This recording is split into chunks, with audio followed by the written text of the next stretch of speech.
Hello, everyone. Welcome to Don't Talk If You Don't Know, EMEA episode number 5, and the first episode of set 11, Inkborn Fables. A lot has happened. It's been already a bit more than a month since the set launched, especially if you count the intensive PvE scrims that some of us were playing in before the set even launched. But we're happy to bring in the first preview episode for GSC number 1, and I have a great roster of guests, all Polish, myself included, of course, for today's episode. I'm ImpetuousPanda, your host. I'm joined by my co-host, Alanzq, and by two very special guests for many reasons, Shreddin and Asaika. Starting with you, Alan. Hello. How are you doing? Hello. Doing great. Hey. How was your ranked ladder climb been this last month, Alan? You were rank 1 for a bit. Overall feels on this new set? Feeling great. Best set, if you hit rank 1, best set of all time. Always. Remember that. I feel like you say that every single set, and every other competitor in the world does when they're doing well. Surprise, surprise. Yes, and when you're hard attack 500, it's the worst set of all time, remember. Exactly. Shreddin, you had a very good start to the set as well with Rumble Recap. How has it been the last few weeks? Are you still with good confidence going to GSC? I don't know. I wouldn't say I'm very confident. I know what I want to play, how to play, and everything. I don't think I'm gonna have to high roll if I'm going to win, but I'm enjoying the set so far, so that's what matters most to me. And Asaika, my fellow Day 3 compatriot in the Open Qualifier, which is, of course, the grueling test in TFT. How are you, having, if I'm not mistaken, qualified to your first ever GSC coming to this weekend? Yes, I'm feeling great, slowly climbing on the ladder. I'm feeling all right in this meta, so hopefully I will manage to go to Day 2 at least on this GSC, I hope. So I mentioned you two are very special guests for many reasons. For Polish viewers, they probably know both of you very well. You're both streamers. You're both players that are playing at a high level in TFC on ladder as well. For viewers from NA even, or just international viewers that don't know you two, I'm going to list off reasons why I'm so happy to have you both on the show today. First of all, you're a couple in real life, which I think is fantastic. Second of all, you're both very successful in my eyes, doing things not just, grinding on ladder, but a lot of extra stuff that we'll talk into later in the podcast about just, I think you're casting TFT now for the Polish Ultra Liga. You're both grinding ladder, you're both streaming, and you're both hopefully preparing together for this tournament this weekend. I wanted to ask both of you, how has the experience been of now being able to prep together for a tournament? Are you guys excited?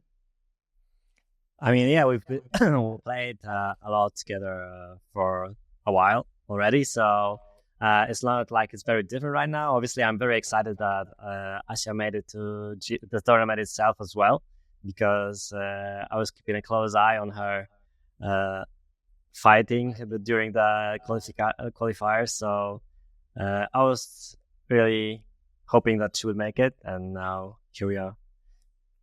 Usually it's Shreddin the one qualifying. You're trying your best to. In this case, both of you made it this time. How does it feel to have the chance to prep together, to have kind of the same challenges coming into the weekend?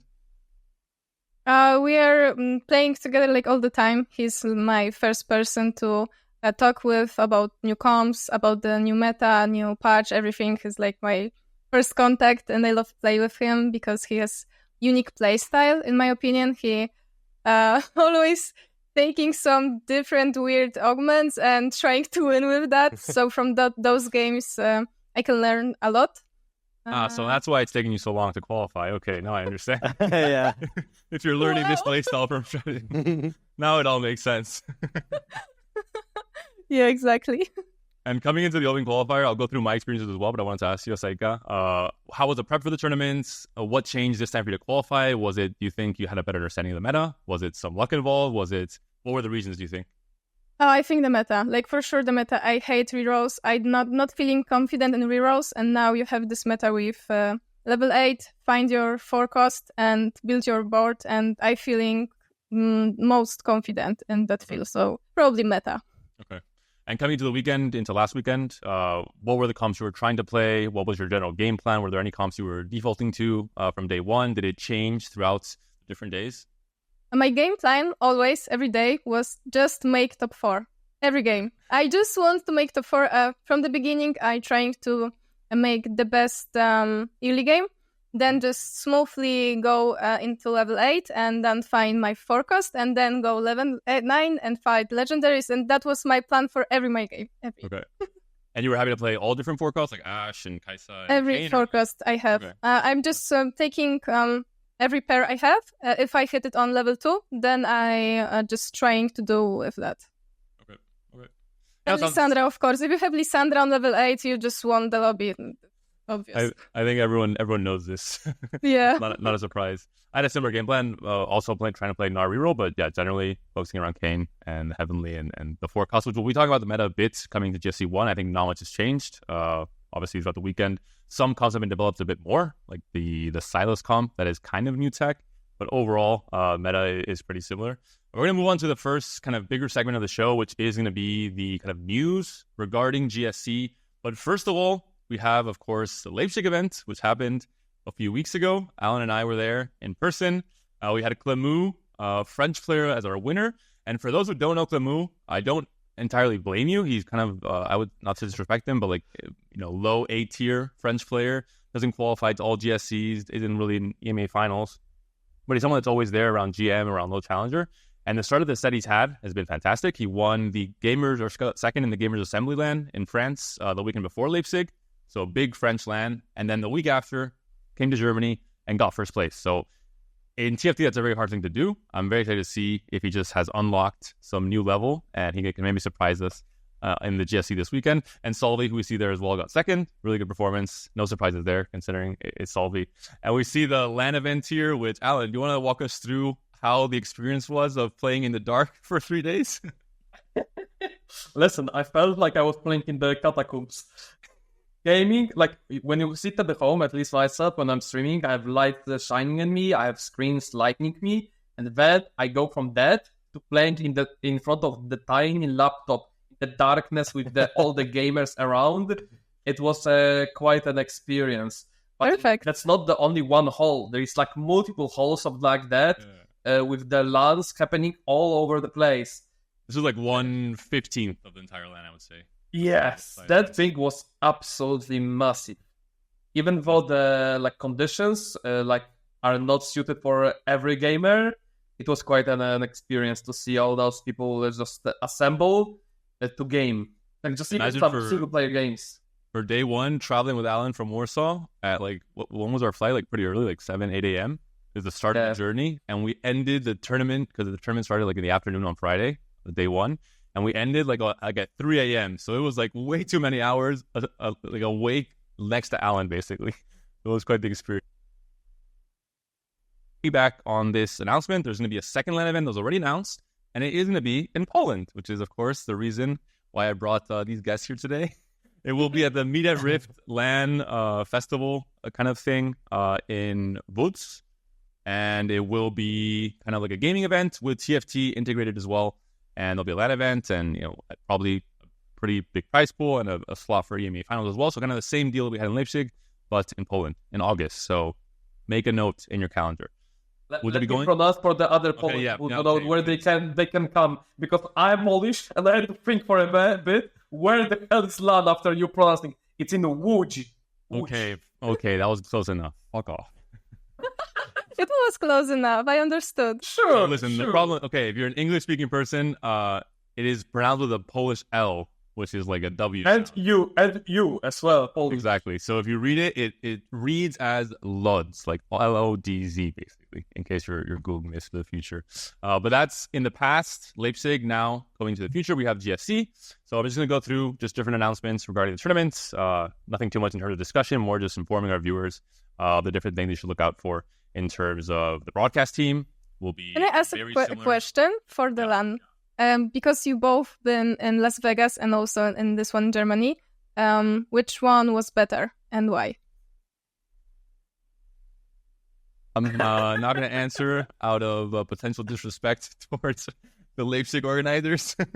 Thank you for your investigative journalism, Asaika, but Vegas was noticeably better for a long list of reasons. We do another episode of the podcast at midnight, and we can go through all the reasons of why Vegas was a superior event. Let's just say that. But let's look at the GSC broadcast team. So same team as always for the most part, but Memo, German player, is joining. So we will have a bit more high-level analysis for the show. And the price pool, I believe, is higher. Shreddin, Alan, you guys remember last set, the price pool for GSC? 10th win, so... Okay, take my word for it. It's a little bit higher. Yeah. Somewhere in the circuit, it's better. So just take my word for it.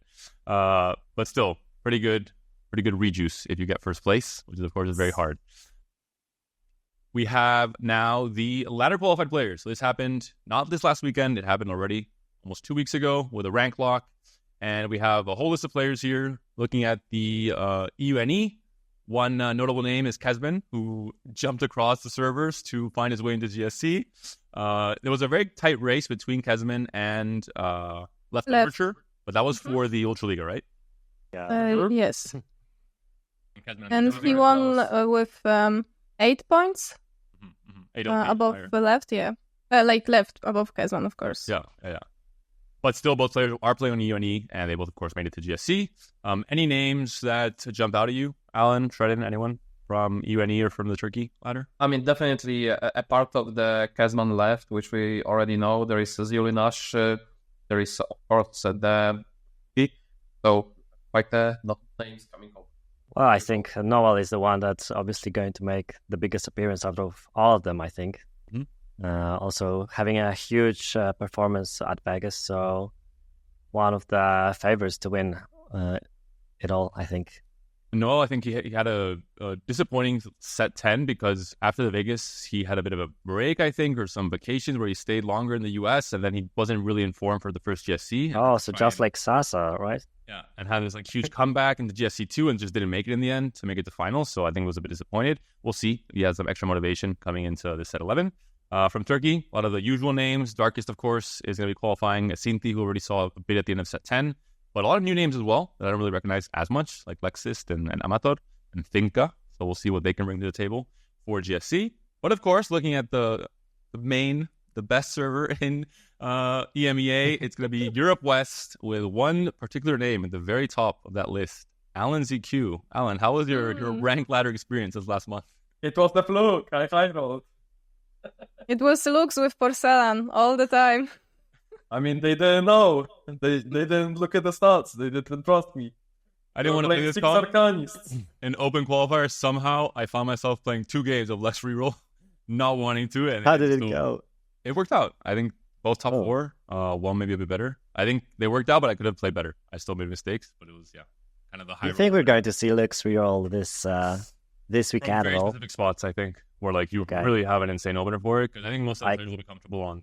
Is Alan's stream a very specific stream where you could see Lux Real tomorrow? Right now, I'm not sure what we're seeing because he's been away from CFT the last week, so there's a lot you're seeing on the stream. He will be fine.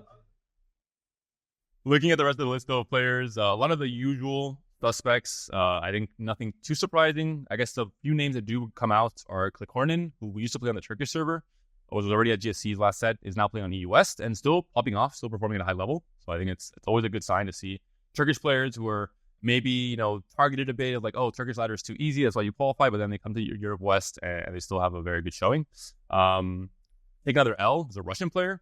I don't know if any of you know anything about this player. I've never seen him before on the high ranks, but he's been high, I think since the very beginning of the set, he's been top 10, top 20. We'll see what they can do. And yeah, overall, just a lot of the names we see always. Some of the names that are missing, Edusor did not qualify through ladder. Parker did not qualify at all for GSC. Salvi as well is missing. Safo from Spain is missing. Travis. True. Travis, true. So some big names have not been able to adapt to this set just yet. Rico is also not qualified, is he? Rico? I don't think so. Yeah. He didn't make it through open qualifier. Skip Pace as well is missing. Got day 1. Ging is missing. That's the biggest one. I don't know if you guys saw the tweets that we saw from the TFT Esports EMEA account today on Twitter. Lelouch is now the only player in Rising Legends history to qualify to every single GSC. It was Ging and Lelouch until now, but Ging did not qualify to this GSC for the first time ever, which is really, really surprising. And it goes to show that this set, for some people, has not really worked out just yet. But that's the ladder list of players. We're going to look now at the TRC qualified players real quick just to see who made it from the different TRCs. And of course, we have the Ultraliga somewhere here as well.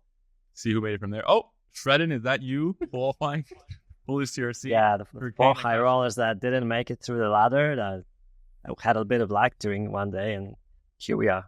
You know how in the TRCs there is like 4 spots, LC, we have a split groups, eight players per group, and one of there is no particular seeding, so there was pretty much RNG who ends up where, and we end up in one group with 5 players qualified through the ladder for the GSC. So there was only 3 players fighting for 2 GSC spots, and that got grabbed by the Takashi and I think Sinky was in the. No, it was Shuriken and Nakashi. Oh, Shuriken, yeah, Nakashi and Shuriken. Yeah. Interesting. Looking at the rest of the regions, though, nothing too surprising. For Northern Legends, Stormy, once again making, had a really good set 10, including Vegas. Was kind of one of the big breakout players for me from the UK.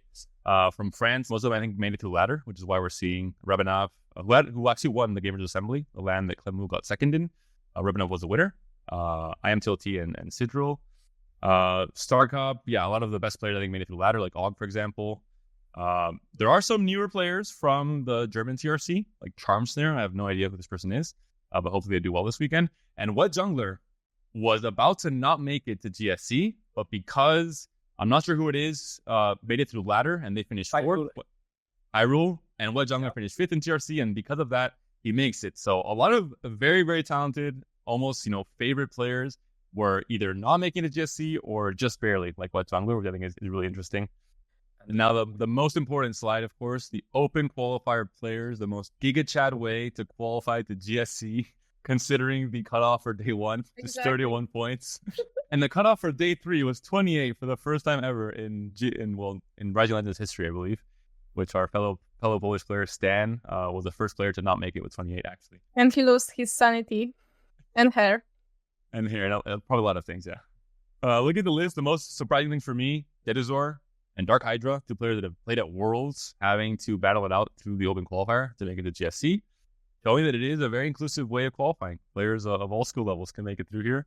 Magarki as well, a big name. Stylitz, I know, has been really popping off on ladder, but in this case, just barely making it to open qualifier. And 22, Asaika, made it through. How many points did you end up on? 29. Okay, so one point. Safe. 1 point clear. A dominant run then. Yeah. And that's the full list. No real, I think, bigger surprise other than these really, really big names. Havaldi as well, I guess. Men, a little bit pro.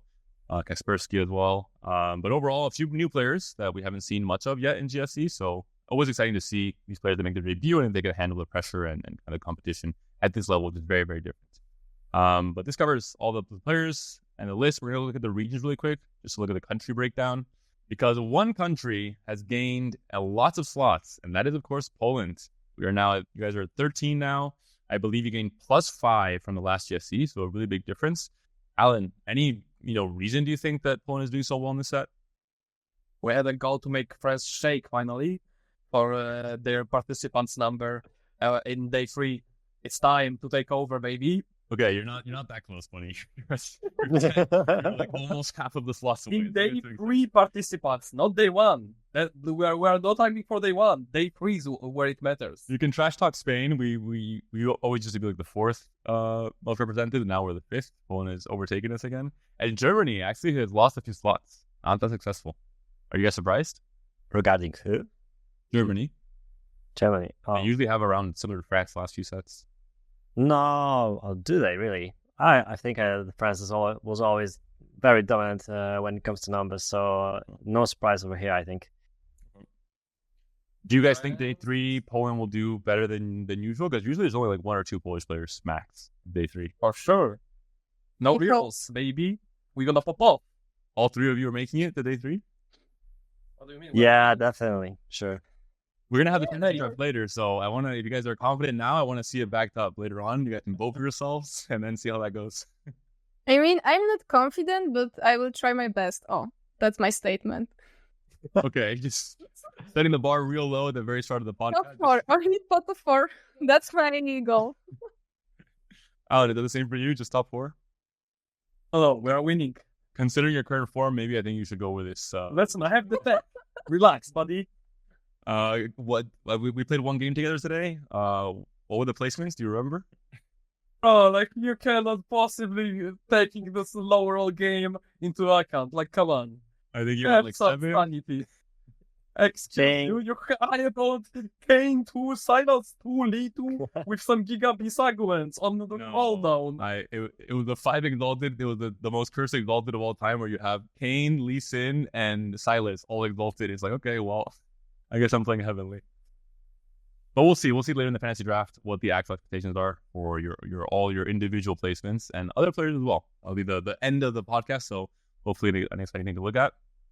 But with these GSC info dump assets out of the way, we're getting into the meta, which hasn't changed too much from Open Qualifier, but I'm going to bring up our brothers from NA, their website, TFC Academy, and we're going to look at their tier list, at what the meta looks like, and we're going to look at just right now if there's any surprises there for any of you, if there's any comps that you guys are surprised to see. I know, Asaika, you mentioned a lot of the forecasts that you're playing and you're very comfortable on, but we'll see who here through everything.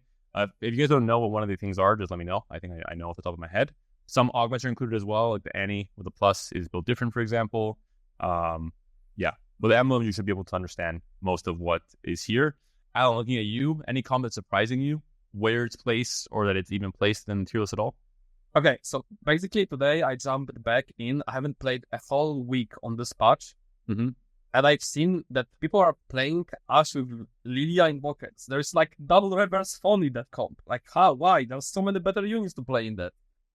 I was actually surprised people play that. It has actually this in Delta. And I just refuse to believe it's superior. That's what being up for a week from a game makes your mind. Thank you. Exactly. I spent 1 hour in Alan's chat telling him all the things he has to relearn because of this last week's meta. Hey, I accept that Ash is good, but I refuse to play Cog on my board on stage 5. Like, just, okay, it's just not happening. So you will not. I won't see you with a Cogma on your board at any point in time in GSC. Is that correct?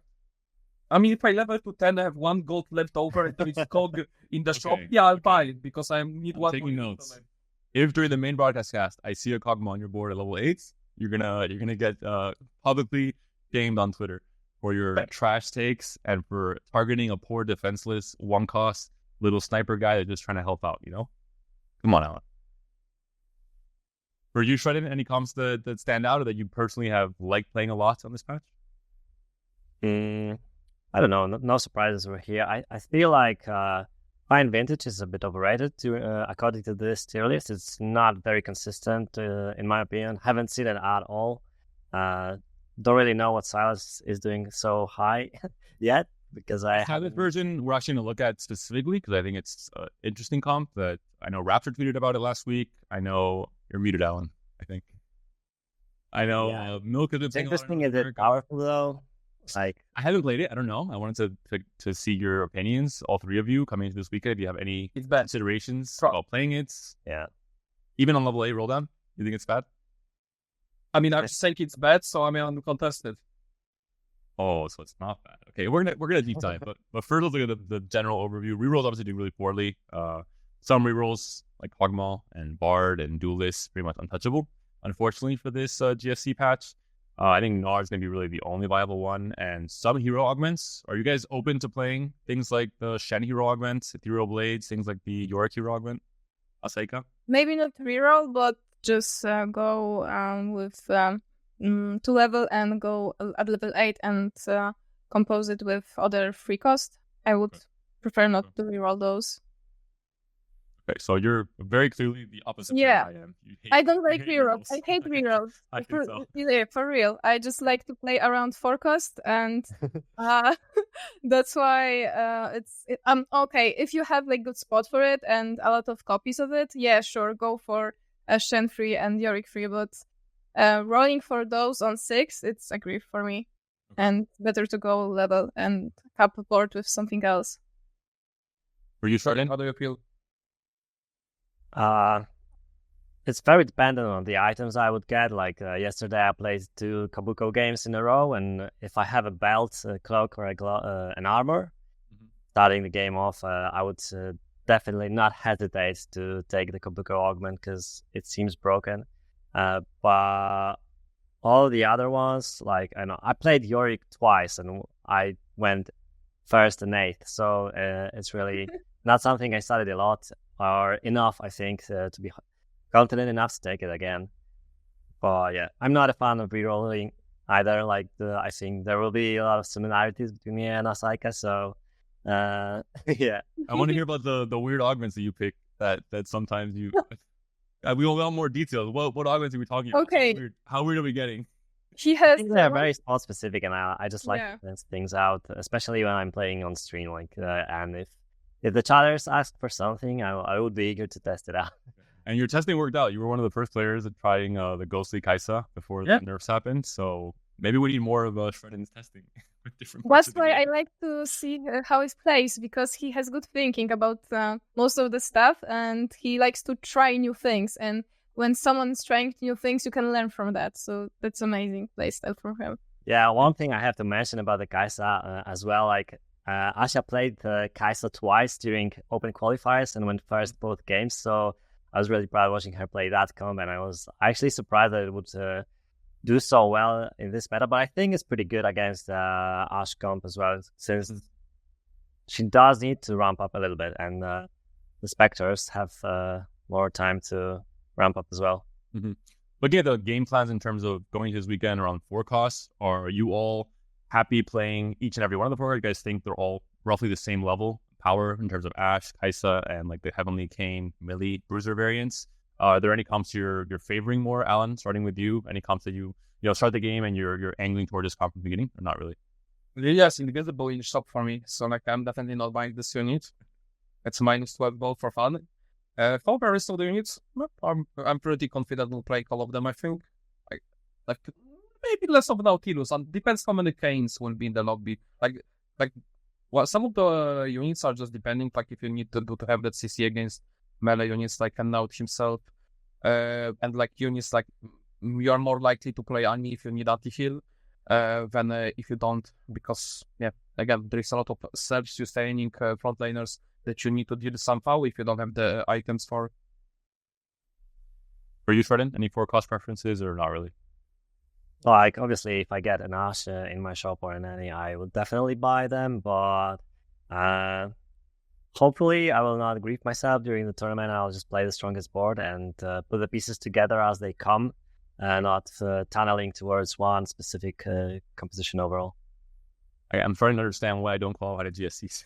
Yeah, I feel like there's so many playable units right now that obviously they're either S, A, or B tier, but if you make the good connections, the board can win like in various ways that you wouldn't even think of.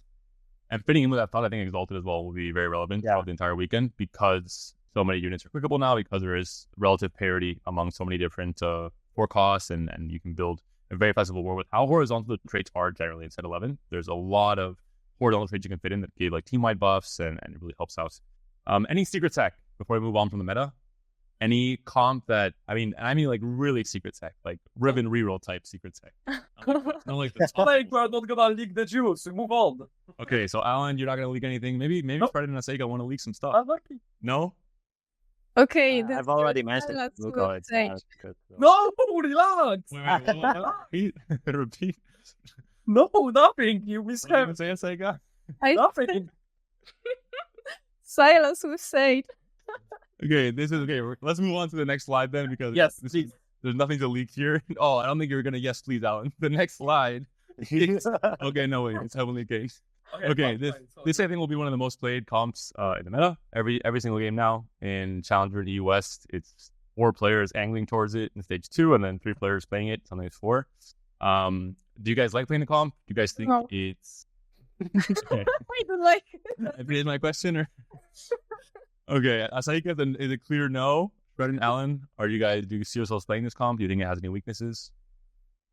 Other than not hitting, of course. Yeah, very Darius too early, good. Don't hit Darius bad. Thanos might have a hard time against really tough tanks like a well-equipped Annie or Galio. Could buy enough time for Kaiser or Ash to deal with them, but otherwise, like it's often very tempo dependent, honestly. Okay. I guess specific augments like defined roles and you like very strong common augments really make it easy to play this comp if you're not like super good tested. The second comp that we'll be looking at very quickly is gonna be a Silas with Sage. So, So, Alan, walk us through why you think this comp is so bad, according to you.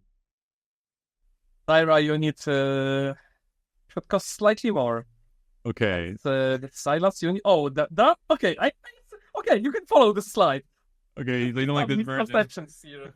See some misconception on the slide. It's fine. If you play, all good. I'll be happy. So, what variant will you be playing? I mean, no, variant is fine. Like just the positioning. Like you obviously want to give Silas Sage. Like that's where his power comes from the training. Yeah, that's the one I saw on Twitter as well. You want to buff it up with a Kale as well.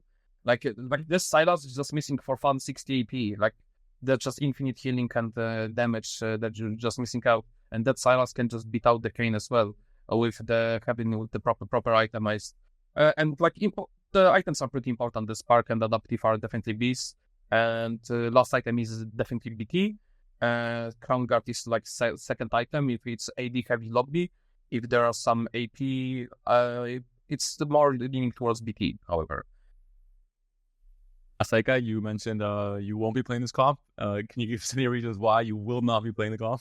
no, I said I will. No, No, I'm joking. But yeah, because last time on the Ultra Liga cast, I said that I want to Silas be a thing, like a comp. And now this comp pop up, so that's why I'm just cheering for him. But no, I probably will not play that. Really? Okay. I play Silas a lot on like Kane. And how it goes. Good. I Okay. think he's a beast. I play him in Heavenly Reroll. I find a 2-star Silas and I go 9. And then I sell him later for Kane.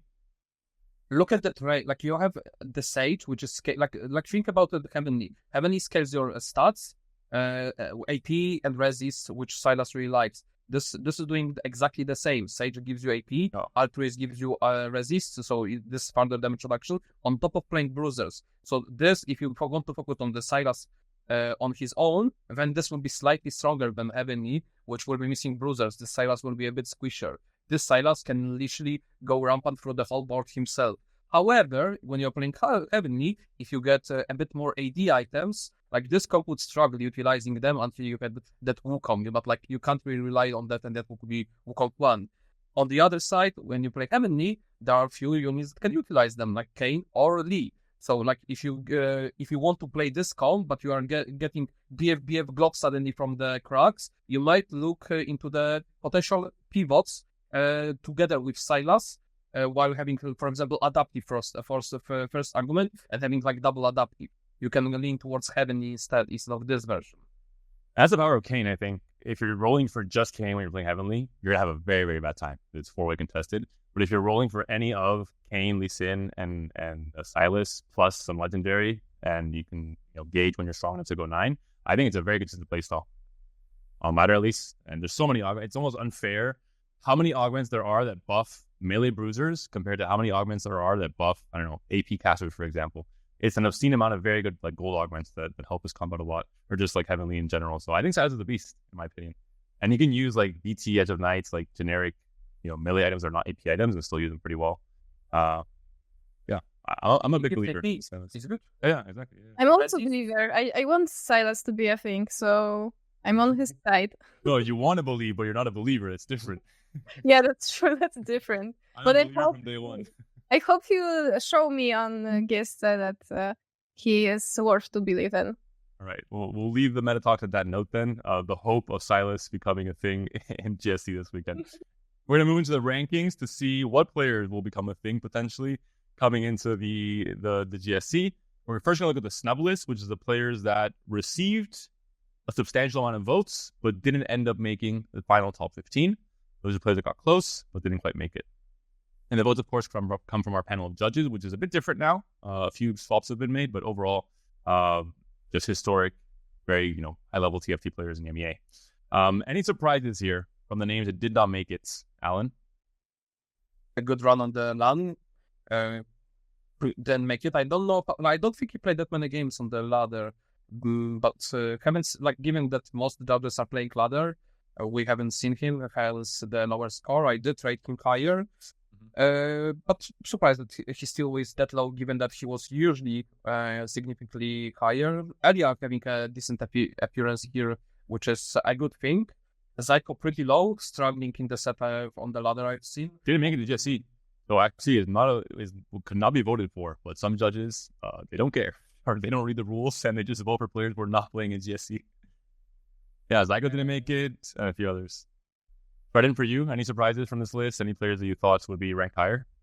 I mean, looking at this list, I'm not really sure what we're looking at. So could you give us a little bit more? Yes. So the snub list is so the ranking was made of the top 15 players for our panel of judges. They each made their ballots, so they vote, oh, this guy number 1, number 2, etc. And these are players that received votes but did not make the total top 15. So they're like 16th, 17th, 18th, 19th, in the list. Oh, I see. So they're not quite top 15 for the first ranking, which is the preview for GSC number 1 this weekend. I think Alan is a little bit low, and maybe Zyko as well. But I'm not a big fan of Zyko's playstyle, honestly, ever since set 9.5, because Multicaster? having seen him playing multicasters, like no flaming, or like obviously he's not to blame, playing the same comp all the time, but I think that he would evolve a little bit. But he finished quite well at Leipzig. He was in the top 8. On that point, I think Zyko, after having that good performance on the multicasters, locked himself in the mind where this could be a play style, which could be leading into the actually worst results right now, and like not that good of a performance overall. Yeah, that's pretty much the same thing. I wanted to say that he's like, I feel every game he's leaning towards one comp, or like maybe 2 at most, that he doesn't really like to explore more options that are given to him during the game. Kind of like hindering his own potential, you think? And this is a player who, when I first started casting TFT in set 6, I always, check ladder so often, see the player, stats, top 4 rate, win rate, just to have more idea about the narratives coming into the tournaments. And Zyko was always a player who didn't make it to many GSCs at the beginning when I started casting, but he always had insane stats on ladder. He played very few games, but had like 25% win rates and almost 70% top 4 rate every set. So, and then seeing the multicasters thing kind of changed his reputation in my mind. But we'll see if this set can be different. Clemu, as you mentioned, Alan, I think a lot of players maybe just looked at ladder mostly for the rankings. But if you're looking at tournaments, second and the first in 2 LAN events, it's definitely something you have to give value to, despite Clemu not having proven too much before this set. And Solvi as well, didn't make it to GSC. He's not playing. Did well at Leipzig, but kind of sad. Luster's a player that I think has really popped off at the start of the set on ladder, and his understanding of the meta has been pretty good. So I'm excited for him this weekend as well. He got the beer pong buff. The beer pong buff as well, yes. We won't talk about that on the podcast. I heard on your stream about. You didn't hear anything, Asaika. Don't worry about it. Definitely Alan and me won all our beer pong matches, clearly. Let's move on now to the actual power ranking. So for Shreddin, so you understand, this is the top 15 players in EMEA. The other was the snub list, and double 61 once again on top. Not unanimous this time. This is 11.5 out of 15 would be the perfect score. 11.5 is a little bit lower. But double number 1, Lakoko number 2, Lelouch and Alanzq third and fourth. So Poland climbing up, maybe the first time ever as high as this. Solgasang in 5th place, Cambiz, Adebo, Lides, Volta, Yeruzor, Enzo following along a sea of French flags from the 6th to 11th place position. Daysig at number 12 in his kind of full-time return to TFT. Yosko, I think for the first time ever, a Spanish player in the top 15, if I'm not mistaken, off of his current rank 1 on the US ladder. Wedge Jungler just barely making it, according to players' opinions. And Kuriksen at 15th got a very good start of the set as well, with a rank 1 in the first few weeks. Alan, any big surprises in this top 15? Are you happy to see yourself? Yeah, I'm there. It's your first time, no? Yes, that is my first time indeed. How does it feel? You feel it's good to be accurate? Rated well. I mean, it always feels good. Like the ego gets crushed, it's nice feeling. Do you feel like you could have been in the top 15 in past sets, or do you feel it's the first time you deserve to be in the top 15? I didn't play that well last sets when I played this set, so I don't think so. I think I have a lot of room for improvement still. However, it feels to be appreciated and noticed. Both. And Lelouch ahead of you. Do you think it's accurate? Do you think Lelouch is currently a better player than you? Alan? It's hard to tell. I haven't watched Lelouch play much. I was too busy playing myself, so I'm not sure. Like, I part of just LP changes, I can't tell much. So, like, I can't really compare. I haven't watched much this set. Like, this time I'm testing, watching a lot less, studying a lot less, and just like studying stats instead of studying other people's game style. Unless I see that there is an issue that I cannot deal with myself, then I'll be looking out and watching VODs. However, if there is no issue and like it's the things I'm doing are working well, I'll keep on it and just keep studying on like the stats because that works very well. Right. I like a diplomatic answer. Very, very well said. Shreddin, any players you've been watching this set that have surprised you, that you would rate highly? Any name of this list that you disagree with? I think Voldarix and Kubikson are a little bit underappreciated here. I think that should be higher. At least comparing against other players. But other than that, I don't know. Giosko has been having a great set so far, I think. And I think that he could be making his results right now as well. But we're about to see this weekend. And Giosko is a player who, just for some extra context, for those that don't know him, he's considered by many to be like a reroll degenerate in past sets of TFT. He's one-trick many comps. He's also someone that really performs well in an open 4 meta where you're not taking that much player damage, and with the changes recently where you can maybe not fully open 4 but take a lot of damage stage 2 and 3 and then come back with a very strong board. He just loves his playstyle, so I think it really fits him. And he finished third in one of the GSCs in set 7, so he's someone that has tournament experience as well. Just not really, I think, the competitive discipline to like play seriously the entire set and just not give up on certain patches. So we'll see what he can bring to the table this weekend. Asaika, for you, any surprises here? Anyone that you would rate higher? Yeah, I was thinking about Kubikson to rate him higher because he has a really good start. He has, I remember, one issue with one patch after Ghostly was invented by Szymek. But then I feel like he was reading good meta, so I rank him higher. I know he was a very strong Kai'Sa player, almost to the point where some players were faulting him for it, cough Lelouch. But do you guys think that in this meta, Kubikson will be doing worse? Do you think it doesn't matter for him? Do you think you'll find other ways to play around different forecasts?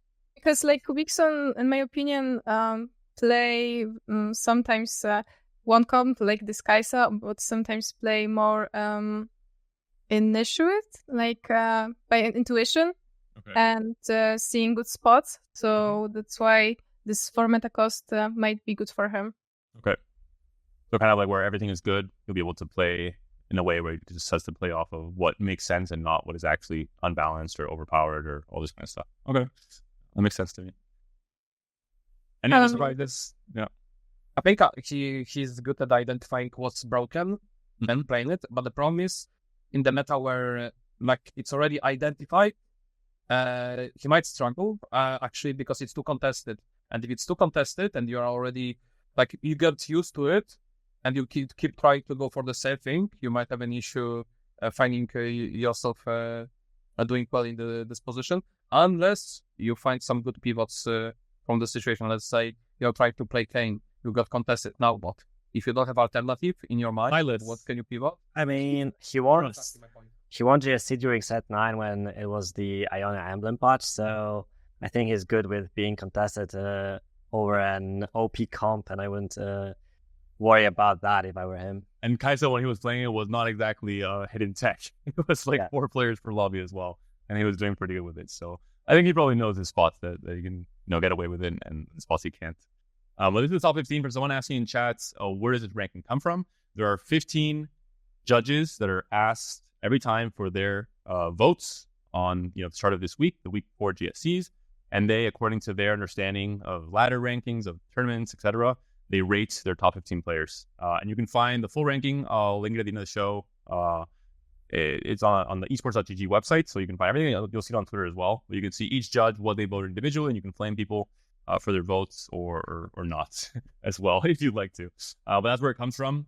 Pretty much a good player that from different nationalities. It's not only French players, not only German players, not only Polish players. It's a mix of some of the top names like, Double 61, Ging, Scipeus, Dark Hydra, etc. And they vote for what their takes are on the best players in current form coming to GSC. Just to get a kind of a preview and look at some of the favorites coming to the events. But that's it for the power ranking. Asaika, you weren't on the snub list either. Why do you think players are not voting for you? They don't know I don't know. Why read that? They're unaware of your Silas tag, I think. Maybe you'll fill them. Yeah, for sure. The Silas tag. Okay, we're going to move on to the last part before the fantasy draft of the show, and it'll be just general discussion and two specific topics because we have Asaika and Shreddin here as guests. And I think you two are both, as I mentioned at the very beginning, people that I think are very successful in TFT, not just because you're good at the game, but because of other things mixed in. And one of those things is casting. Asaika, you're also casting now in Polish Ultraliga. Shreddin, you've joined me already in the past for a lot of different content stuff in English, like Rumble Recap, for example, and other things. I think you always have a great presence. And you've also done a lot of streaming, of course.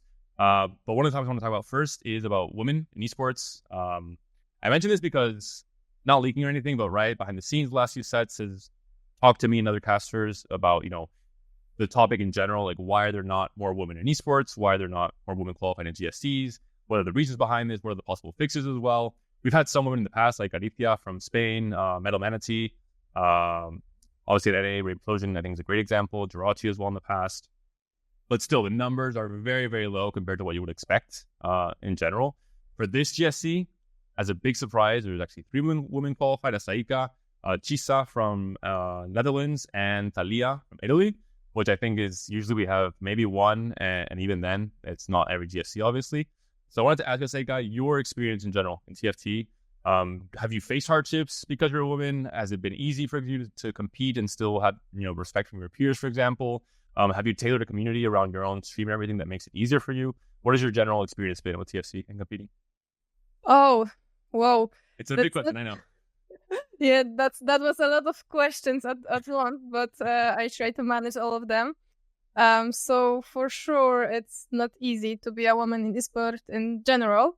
In TFT, I think it's hard because you don't have authority and pro player woman. So that's why sometimes even if I have some good idea, I'm always not confident if I'm right, if I'm not right, because most of the pro players are men, and I feel those authority from them. That's so for sure lack of confidence in some of decisions, and maybe time, because you need to spend a lot of time on TFT, and you need to play, you need to study, you need to analyze, and not everyone has time for it. So maybe from this maybe and within the Polish community, have you, at least from my experience interacting, going to Ultraliga, going there in person, seeing you cast Ultraliga as well, I always feel like the Polish community in general respects you a lot for the work that you put into the game and your stream and all this stuff as well. Do you feel like you are, let's say, kind of lucky with the Polish community where it does feel so welcoming and so friendly, at least from my perspective from the outside? Yes, everyone are very friendly, and I'm very lucky to be in this community. And I'm always being supported by my Polish streamers TFT from Riot as well. So from that, thank you very much. And I think we have a lot of women in our community TFT, but when I talk with them, all of them saying the same thing, that they doesn't have time for playing more. Even though they are good at the game and to reach some higher rank, they are just not have time for playing as competitive as some other players can. Okay. In terms of Riot, for example, just always asking us in the past what things can be changed for the future. Is there anything on top of your mind that you think would make it more accessible for women, that would make it more, because a lot of women maybe just, they don't feel like you're saying, like they don't have the authority to, compete at a high level or be respected at a high level. Do you think anything can be done, step-by-step basis to change that in the future that can make it easier for women to want to compete in the first place? Not even just being good or bad or, being good enough, but having the desire to be at that level, for example? outside of like Okay. time? Well, hear me out. I can collect all the women who plays TFT, and we can make some collective and support each other and play together. I'm open for that. Every woman that listen to this, Study group. yeah, DM me. We will make something together. The stylist tech will expand. Yeah.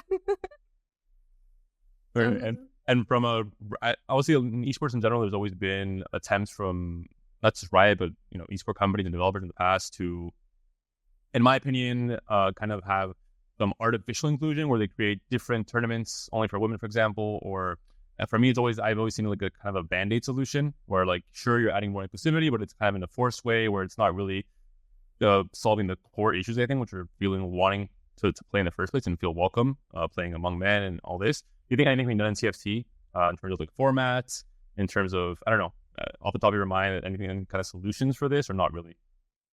I was thinking about separate tournament for women's, but I don't know if it's a good idea because I believe like women are as good as men and can beat them. So for me, in my opinion, it's better just to encourage them to play more and play more competitive rather than make separate tournaments for women. Right. I agree with that. And hopefully your performance in the GSC, no pressure, will be will be a great role model. On behalf of all the women, yes. Game 1, Here you are, eighth place. No. I'm Castro blessing you. Whatever I say, it's the opposite, remember. So they'll go first place in your first game. But do you feel like you have maybe in some ways this kind of pressure, at least for the Polish community or the viewers that watch you, where you want to do well? Of course I want to do well. Of course I have a pressure. Of course I'm stressed, but I will try to forget about it and focus on my games and just try my best. Okay, I can stand behind that statement. Okay, that's all the topic I wanted to talk about, just to bring it up as a discussion point. So I think it's important to talk about these things and have different opinions and perspectives on a topic I think is really, really important. And like I said, when you first qualified, I was sad that I didn't make it because I was also playing the day 3. When I saw you made it, I was really happy for the casters as well. You're on the team caster that you're also qualified. We had like a team of like Kesman, me, Asaika, and a few others that are actually competing and casting at the same time. So always happy. The second topic I wanted to talk about in this kind of general discussions is about sustainability in TFT, which means trying to make a living within the TFT esports scene outside of just, in some ways gambling on like winning the world championship or etc. I want to talk about this because Asaika, you're casting now in Ultraliga since last set. You've also been streaming for a long time. You're a content creator for Z10 for a Serbian esports or Serbian. Okay, yes. Got it. Nice. Shreddin, you're also doing a lot of stuff. You're writing scripts for Riot. I do voiceovers with these scripts. You're doing behind the scenes stuff. You're also streaming and playing. In general, how does it feel for you guys in the TFT scene? Has it been easy to make it to this spot where you're able to live off of doing TFT full time? How was the general the journey for you? Starting with you, Shreddin. Obviously, it was a huge investment, time-wise and money-wise. I had a good enough spot to be able to take that risk because I had some money saved, and I could have played for a couple, almost 2 years without making money back or living off of those saved money. And right now, I'm in a place where I actually make a sustainable income, so I'm really happy for that. Obviously, I've been blessed by some Riot employees that I had this opportunity, and I don't think there's many enough spots yet to for a lot of people to actually live this way. But yeah, it takes a lot of time and discipline, obviously, as well. Although I could be doing more, but yeah, there's still more room to progress. How have you balanced wanting to just grind TFT 24/7 while also having to do, let's say, real life adult responsibility kind of stuff? Has it been hard to balance those? What's that? Oh, yeah, it was an adult life. I left that behind 2 years ago, and I decided to TFT full time. So hopefully, I won't have to go back to that. But I'm not taking it for granted. So is there any way you would encourage other pro players who are currently not streaming, not doing YouTube, and only relying on their competitive careers as players to do more? Is there any tips you can give, or any any encouragement you can give to players that want to change and make it more sustainable long term? Honestly, it all depends to what country you live in, I think, because French people probably make enough from their esports organizations, I think, from what we talk, like, for example, in Malaga a year ago. So, if you're not from France, you probably should just try to stream as much and build a community around you. And if you're present for a long enough time, I think the opportunity will come eventually. And there's always a lot of people that just fall out on the way.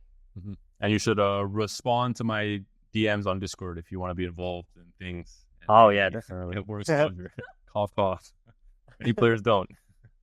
And Asaika, looking at you in terms of casting, when did you start casting? How did you get into casting Ultraliga? How did that happen? Because I was, not to say fully surprised, but I didn't know you were planning to cast, for example. Okay, because it started from making tournaments for my viewers. Because I joined the Riot League partner, and we getting monthly some chibis sometimes or some other competitions. And that was actually Shreddin's idea. He was thinking about making these tournaments for viewers, but I took his idea for myself. He let me, and I started to making tournaments for my viewers, and I really liked cast those tournaments. And then I got invite from Riot to co-stream GSC, Worlds, and all these tournaments. And I was very grateful for that as well. And I was casting it on my channel. And after that, and at December, company who takes responsibility for Ultraliga asked me if I want to join to their caster team, and I was like, yes, of course I want.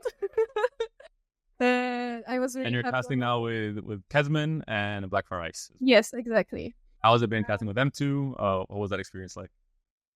That was a really good experience because they were already experienced with working with television, and that was something new for me, but I knew them, especially I know Kezman for a long time. So that was like a spectating a caster with a friend, basically. So that was amazing. And I'm glad that I can still be part of it and still cast Ultraliga and other stuff. And now I'm a player, but still, if I will not make it to the day second, then I will co-stream as well. So my situation is win-win. Okay. Oh yeah, so you're the same as me then. Yes. I didn't qualify to GSC, but that means I get to pay the bills. So it's a win-win for me for sure. Looking to the next set, there's changes around the broadcast. It's been announced already for EMEA. There'll be a lot less main broadcasts, only for EMEA finals and for Worlds. Will you be one of the co-streamers then, Asaika, who will be doing, if you're not playing, of course, in GSC's next set? Will you be one of them? Yeah, I will. Right, good to hear. And Alan, I haven't forgotten about you. I know you've also done some casting in these few sets. You're also playing at a very high level, of course. Is there any role you prefer? Do you actually really like casting enough to maybe want to do casting full time, except other than just being a player? The game I play usually, I'm very passionate about, and either when I'm playing or casting, like it's just like I'm locked in like Narnia, different dimension. Like it's such a great experience, and being able to share it with other people is so amazing. In terms of preference, I love competing. Competing doesn't grudge right now the sustainability that's guaranteed, unless you are in the org, and like you have to pick between like gambling and having the sustained paycheck. Going for the sustained paycheck is obviously better, smarter. When you're an adult, you have to live off that. And when both things bring you the great joy, you should just choose the safer and better way, probably in such a position. So casting probably. However, when I have a spot to compete, I'll be competing. If I had the ability to get a rank 1 on the EU West server, Alan, believe me, I would not be casting TFT. I'd be gambling away to get that World Championship title for my region, finally. But okay, I understand obviously your point of view. This has been my point of view since I started casting 7 years ago, so I completely get it. Okay, the two main general topics I want to talk about, just to get both your ideas, especially Asaika and Shreddin, on these two topics. But now we'll move on to the most fun, most exciting, less confusing for newcomers parts of the podcast, which is the fantasy draft. And the tech is here. We have had our producer working tirelessly for months to develop the Google Sheets technology to make this fantasy draft as quick and easy as possible. Each person takes a turn nominating someone with a starting bid. We have a list here of 64 out of the 128 players that are playing in GSC. Not every player, but the most notable ones, the ones that probably will be voted for a fantasy draft. Each bid will be worth a dollar amount, has to be higher than 1 and lower than 97, because you have to have 5 players in your team. It has to be worth at least $1 minimum. Drafters may then bid higher until there are no bidders. So if I propose, for example, Alan for $40 or euros, and no one wants to pay 41 for Alan, then I will take him. If someone wants to pay 41, it goes to him until no one wants to pay higher than that. It's like an auction. I'm sure you guys have seen movies or in real life, etc. Each drafter had 100 euros total to spend for 5 players. And the scoring to see who wins the draft will be the total points accumulated on days 1, 2, and 3. So the goal of the draft is to try and find as many day 3 players in your team as possible. That's how you win for the most part. But the strategies, there are many strategies and many psychological tricks. Okay. I will start with the first bid, and it will be I'm gonna go with Alanzq for $1. Bro, you're actually reminding you the last time you... Yes, you but the last time you did not get rank 1, buddy. I believe in you now. This is a completely different set. Like, how can you not learn from your own I mistake? paid 9 euros. You would be Take get one right full here.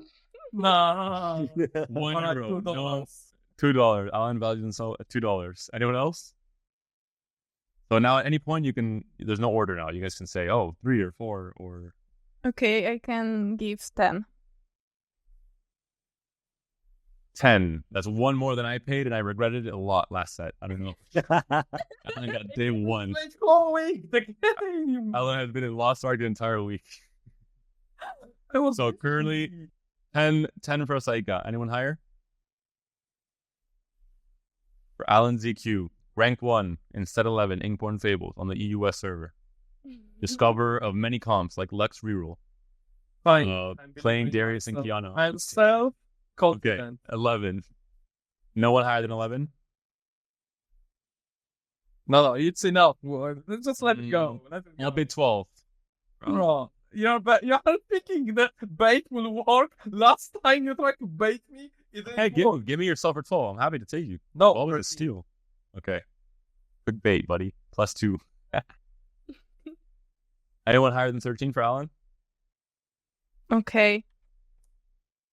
You don't have to guilt bid, Asaika. You can. No, I want to give 15. That's, don't have to that's feel my bad, Alan. statement.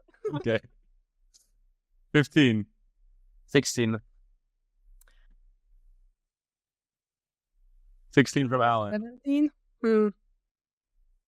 So usually, Yeah. Asaika, I'll give you some pro tips. The Mhm. best of the best players in the fantasy drafts, so thing like White Jungler, Double 61, they usually go for 35 to 45. The like A+ tier players go from like 25 to 35, and then under that, it's kind of depends on what you think of the players. Let I it was go. think- Relax. It was 19 then. Right? Bro. This is like when I convinced Raiko to like bid 20 more euros for himself. Fine. 20. I'm not bidding more. Okay, bidding okay. 20. All right. Good job, team. We got like +8 from Alan. Okay, Alan for 20. Final bid. Okay, Alan, you propose now a bidder. Who do I bet you into? I'll go for the Mujiwara one. Mujiwara. Do you guys want a player description of who Mujiwara is? I see some confusion. He's Nemesis of Kezman. He competes with Kezman on... UNE, right? Yeah. Because Mena's playing on UNE. But he's a pretty strong player. He's been in many GSCs in the past. Good stuff. $1 for Muji. Why do you believe Alan and Muji? You wanna? Can play? Actually, Okay. nuts. Okay. Because best nuts on the US. Okay. EUS or UNE? US. He's playing on both servers. Yeah, she's playing on both. Okay. And commitment we were talking about earlier. Okay. So Muji for 1. Is this bait or no, Alan? You'd be honest. All right, Muji for 2. Take it. Okay, for free. Shreddin, you can bid whatever you want, by the way. In case you didn't know. Yeah, I'm waiting for my players. Okay, Muji currently for €3. Mhm. 5. Asaika. From me. Okay, 10. 10. Asaika's a big believer in any secret tech from Alan. He's like, all right, I'm down. Our biggest debate. 10 for Muji.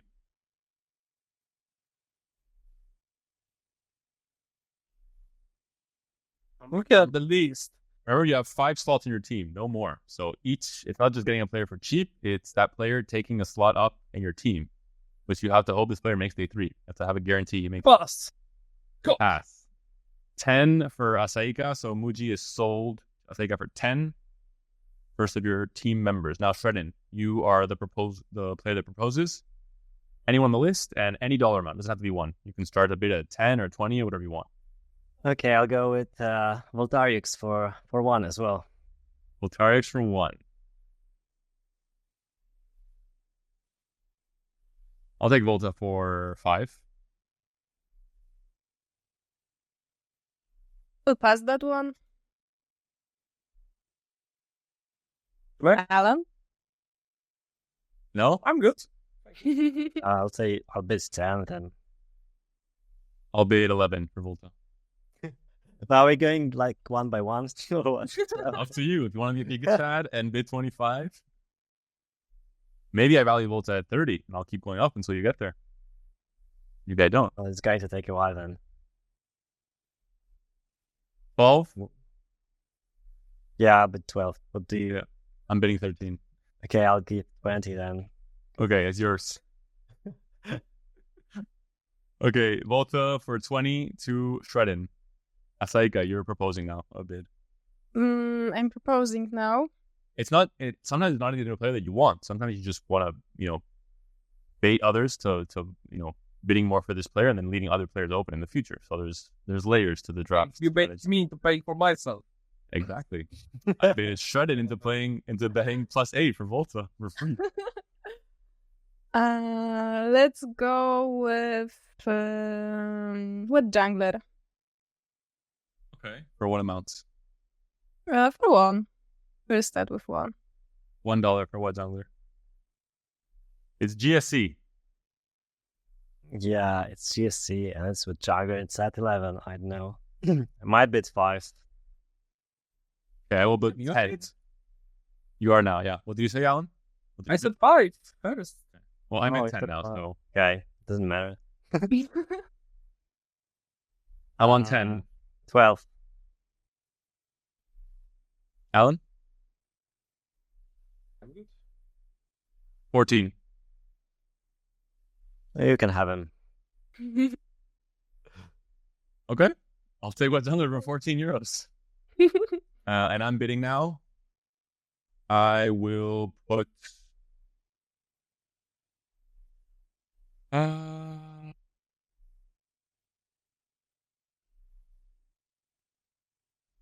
Asaika for $1. This is gonna be interesting. Come on, Shreddin. Come on. I'll bid 5. Oh, only It's so unfair. Okay, 5 for Asaika from Shreddin. Asaika, you believe in yourself? Do I believe in myself? And then your position as the role model for everyone in your community? Yeah, let's go with 10. 10 on herself. Do you believe in Asaika? Yeah, I do. That's why I want her to have a good team, and I let her have herself for 10 euros. Okay. So we can both have more budget for the next players. Don't worry, you're gonna go on the list as well, Shreddin. Diplomatic answer. Good, thank you. I need to keep my budget. Asaika for 10 Okay. to herself. Yes? Mhm. Okay. Confirmed. All right. Shreddin 1. Stop copying my strats. Oh, you think you are the only smart here? Relax. I'll give to 5. 10. Give 6. I'm a believer. Okay, 10. Currently, Shreddin for himself or 10? 15.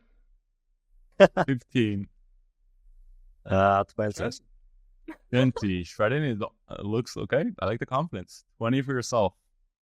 Alan, any higher?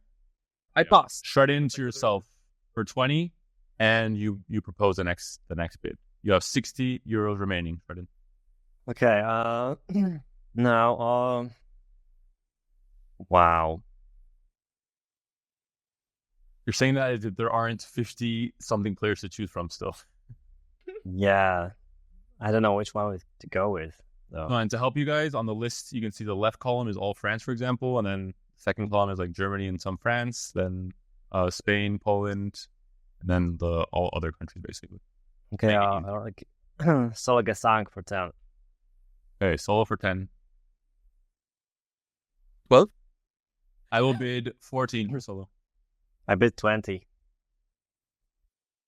You're going higher? I'll bid 21 for solo. 21. Okay, I'll bid 30 then. I love how Shreddin, you just get tired of bidding $1 more. You always go, Yeah, like, and everyone's like, okay, we're out. I know what I want. Shreddin, if you don't want to be here, you can leave whatever you want. No, I want the play. I don't know the players I want, so I You know, when you finish your budget, you can't leave. You have to stay until we all finish as well. It's okay. Okay, solo for 30 to fight for Shreddin. the leftovers anyway, right? There's so many players to choose from. Okay, solo for 30 to Shreddin. Anyone else? Okay, sold. So Shreddin and Asaika, you propose a bid now. Leluk. I mean Nadim. Mm-hmm. And for 10. Or 10. So some players have enough respect where you don't start at $1. 15 to save 15. Okay, I'll go 21 for Lush. 22. 23. 25. 26. 27. Alan? Panda? Shreddin? Your last $2?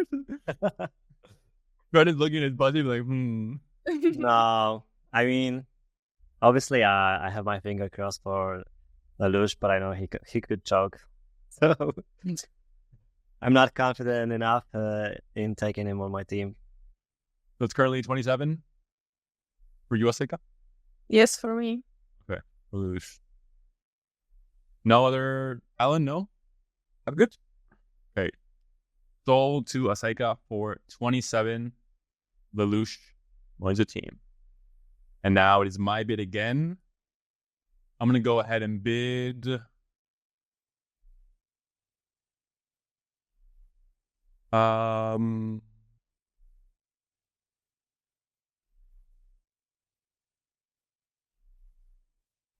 $1 for Lusher.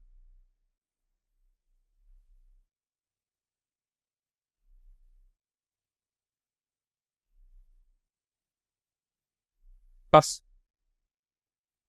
Pass. Wait, let me check his launches. Whoa. No, just checking in the middle of the draft. Do your homework before or don't do it at all? He's the real enjoyer. This is not the patch for Lesser. You can have him. You can have him. Like, yeah, he rerolls Jana 3 to Last make deck patch, 3. And... I would pay for Lesser 10. This patch, No. I'm not a believer. Okay. Lusher for 1 to me. Also, it's limited space on the team. Alan, Hmm? you bid. Thinking.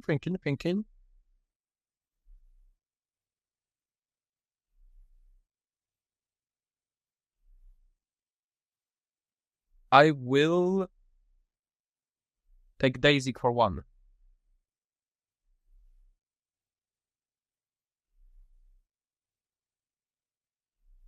Shreddin, Asaika? Yeah. I pass, I think. Maybe I'll bid 10 because Okay. you're having like all the players for free. That's not fair. 10 from Shreddin. Yeah, 10 from me. I'll bid 11. You don't bid, Alan? Yes. What do you mean not yet? It's either you do or you don't. Right? Take him for 11. No, I don't bid. Okay.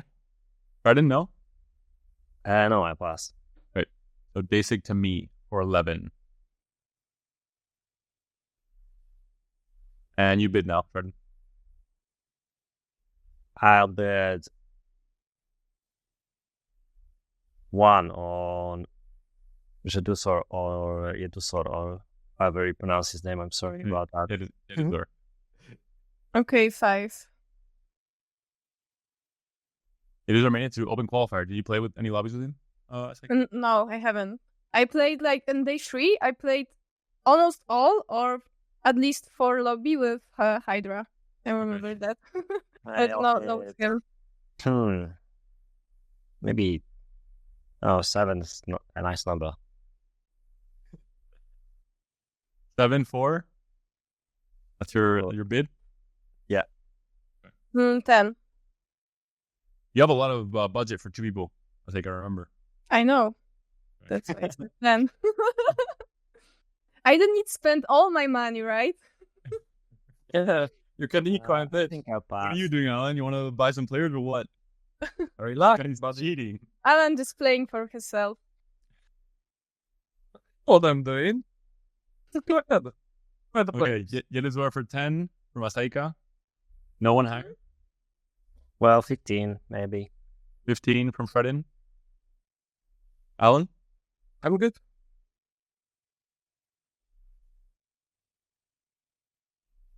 Okay, sold to Shreddin for 15.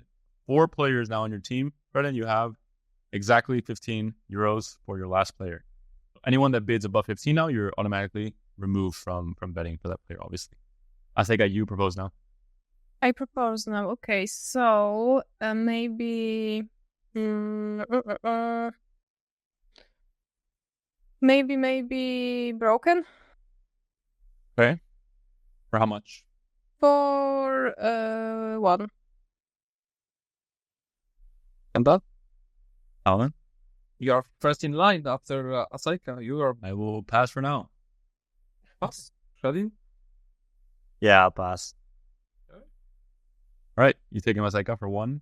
Okay. And you have 52 euros for your final player, which means anyone you want, you can have pretty much. I don't think no one is going to try and outbid you. So your next proposal is very important. I'm up now. I'm going to go with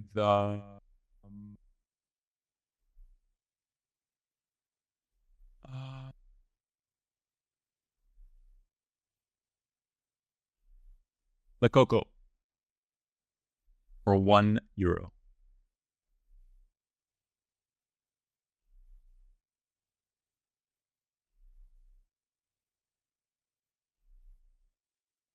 Two. I haven't been heard. 2.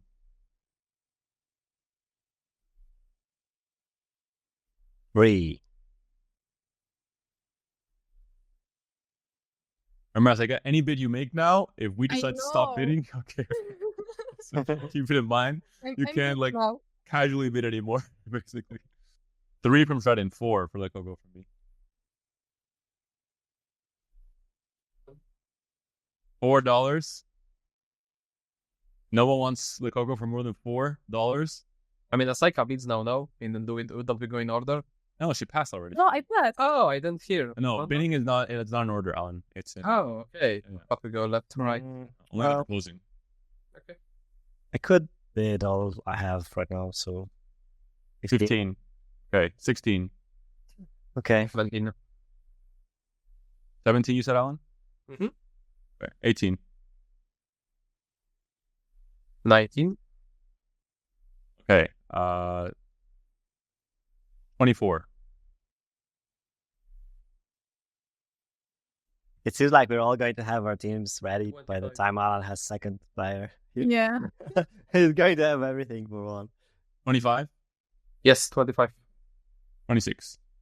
27. 28. 30. 32.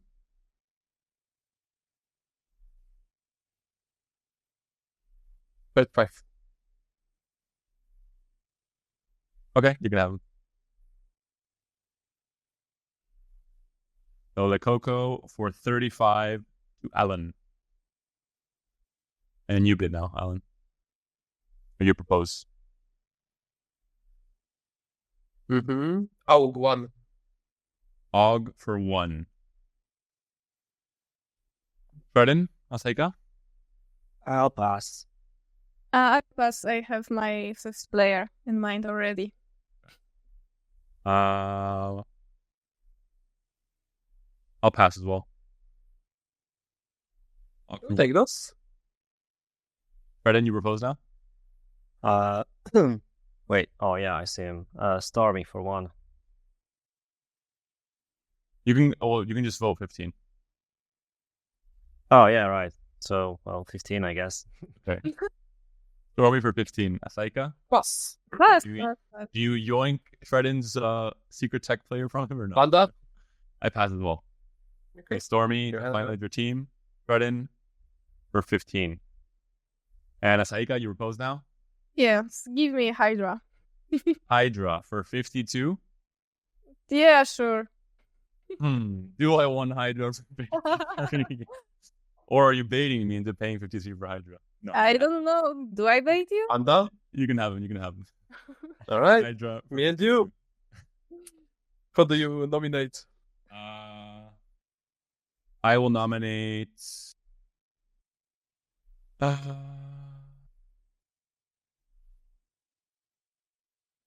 We're gonna. There are at least 3 players, and so like that's. I know I at least see 4 players that I want, so like it's win-win. Yeah, but which one do you want more? That's the important thing. There you go. I will go with.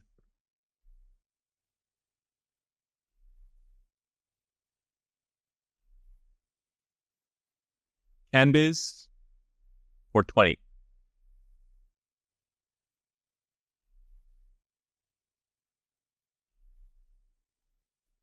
$25.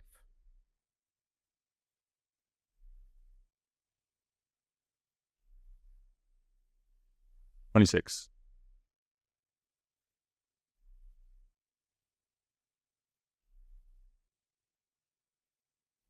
30.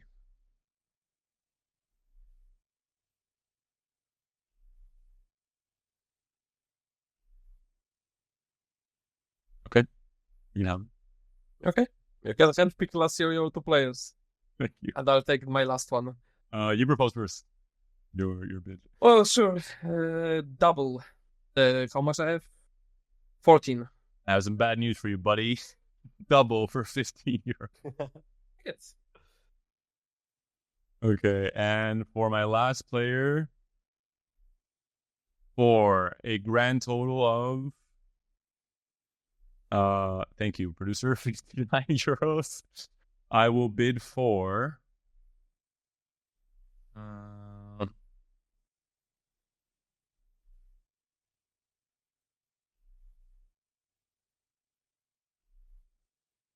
I will go with Lides for 59 euros.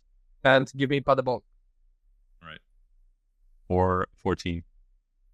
And that is the end of the draft. So starting with Asaika, please read out your team for us. I need to read out. Okay, Mujibara. This is like a Right. presentation, like a football club presentation. Okay. So my first Number player one, Mochibara. is Mujibara. Then me, Asaika.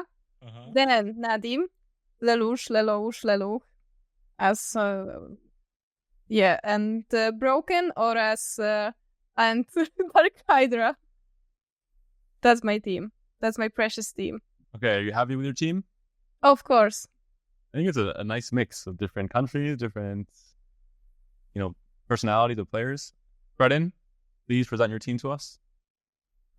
So we're going to be playing with Voltariux, myself, Shreddin, yeah, Asaika, Yedosaur, and Stormy. And just like you said before about Asaika's team, I think it's a great mixture of both good experience and newcomers, many nationalities, and your team as well. You're keeping the on your team, Shreddin, you're keeping the confidence levels, the egos at the same level. Everyone has relatively the same price. No one's being overpaid. The salary, good. You're a sustainable team. Yeah, obviously the star player, Solgasang, is the most valuable one, and no doubt about that. Alan, present to us your team, please. Bro, look what I cooked here. Myself included. Coco, Aug, Candice, and Padeball. You guys are gonna get swept. Okay. Holy. We'll see about that. My team. About that. Like the most overrated ones, right? Exactly. Are going to get day one? Or Buddy. I can Think about that. Imagine believing in French TFT. We've all made that mistake Two before. crimes himself. They're different players. Yapping. There doesn't Imagine buying a guy who got top one with Lux reroll, which is not viable anymore and hasn't played TFT in a week. Whoa, I got 2 top 4s in open qualifier with Lex reroll. Take that back, Shreddin. Yeah, I look used where you all ended. Whoa, too soon, buddy. Okay, my team to cap it all off: Wet Jungler, second place at Worlds, World Star caliber player. Lusher, the master of hidden reroll techs. Who you guys think there's not a reroll patch? Maybe you're wrong. Yeah, it's a real forecast patch, so We'll that's find out this weekend. Daysik on his return to the big stage, more motivated than ever. You'll see. Double 61 for $15, which seems like an anomaly, but really, I just gamed the fantasy draft system. And That's better if you get Candice or double. It was all about which one I choose to take. And Lilette's for 59. I'm pretty happy with my team. I think Lilette has been popping off this set as well, so we'll see. That was my second choice as well. If I'm I good. don't get Nice. the ball. Master GFT is fun over. that you didn't get Giosco as you being Spanish. His reroll play style very good. His current Yeah, but he very came out of good. LP recently, nothing. His mental state in the tournament, I cannot vouch for just yet. We'll have to see what happens this weekend. Okay. I hope the best, but yeah, we'll see. Spain in general, as you know, if I count on them for anything, they do poorly. So I'm not gonna cast for curse any Spanish players. I think all of us can fairly say you're a sellout because you don't have anyone from your own nationality then. What do you mean? I'm part German, right? Hello. Ich bin Panda. Oh, yeah. So the fantasy draft, the scores will be on Twitter after GSC, and we will see who the actual winner is or not. But that marks the end of the show. A very emotional ending, I know. We'll see. And all I can say is I wish the best for all of you competing. Must be very fun to have a slot in GSC this weekend as a competitor. Must be very exciting to wake up tomorrow morning knowing you'll be matching up against the best players. What hour does it start? Can you recall me, Panda? 4 p.m. CET. You. I think. As far as I know, nothing has changed with the schedule just yet. But that's the end of the show. Thank you so much, Alan, of course, as always, for coming on as a co-host. And to both of you, Shreddin and Asaika, for coming on to the show, for sharing your thoughts about so many different things, not just TFT, but just in general, about your place in esports right now. And best of luck to both of you. I hope individually you can do well, as a couple you can do well, and for the Polish scene as well. You guys can do well with 13 Polish players in the GSC. Surely more than 2 will make the day 3, right? Right. At least 10. Yeah. I'm sure you'll all be sharing your... Tackling. That should be like, yeah, he's right. Yeah, I think all of us Polish players were disappointed by the fact that I was the only one being qualified to day 3 in the last GSC. So right now they're all motivated to go further. A little self-trivia from Shreddin. Thank you, Shreddin, for hyping yourself up in the crucial moments before the tournament. I like it. But best of luck to all of you. Best of luck to all the players that are in the chat watching and are competing tomorrow. I hope your games go well. I hope there's no low rolls. There's no more talks to be blamed. There's no crazy encounters. Surely the entire tournament that will ruin your games. And best of luck to all of you. How's XO7, etc. He's being removed, thankfully, in the future. And we'll be back with the next preview for GSC number 2. Maybe a review episode next week, but we'll have to see the logistics of it. But at the very least, before every GSC this week, this set will have a podcast episode. And there will be, of course, a North American podcast version of Don't Know If You Don't Know today as well. We're now aligned on Thursdays, so definitely check out Rodan's channel. The guests are Implosion and Broseph, so great guests, and Bryce, I believe, as well. So yeah, definitely tune in and check that out. And we'll see you all this weekend. Hopefully, you guys enjoy the cast on the main broadcast or on any of the co-streamers if that's the language that you prefer. And yeah, hope you enjoy a lot of CFC coming to you this weekend. Bye-bye. Hey.